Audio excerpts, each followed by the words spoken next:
Takže lidi, já tady prostě umývám okna, jo, a už uklízím, abych mohla už vymalovat teď někdy.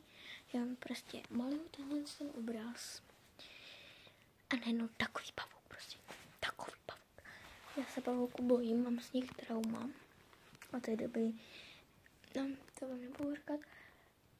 No, prostě mám trauma a já nevím, co dělat, tak jsem na něho dala krabičku. No, on se tam hýbal, tak jsem vzala. Řeknu vám, co jsem tam nastříkala. Toto. A toto.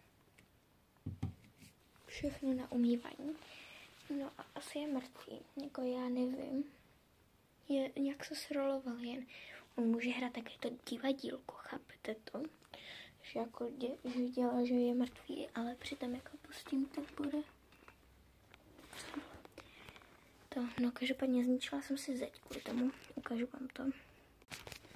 Tady zeď jsem se zničila, stejně jak bude malou.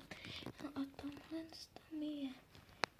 Jestli vidíte takovou černou čipku tady. Tak to je on. Bojím se. Fakt se hodně bojím toho. Takže...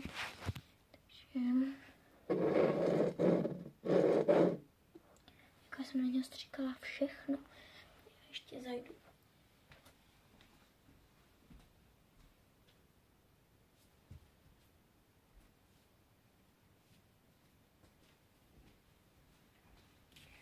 Ještě to tam stříkám, abych se fakt ujasnila.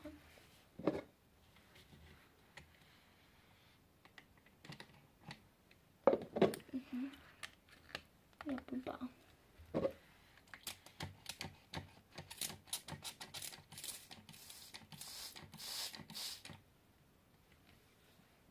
To je všude. A to je on.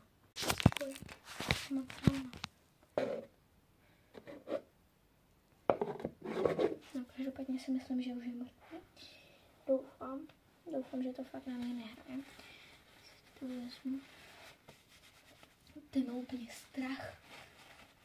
Já mám normálně strach uklízet.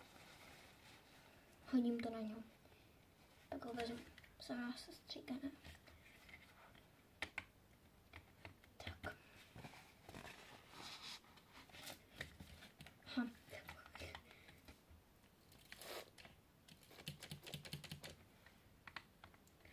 Jak se to stalo? Prostě umývala jsem obraz, co jsem vám ukazovala. A tak už to končí.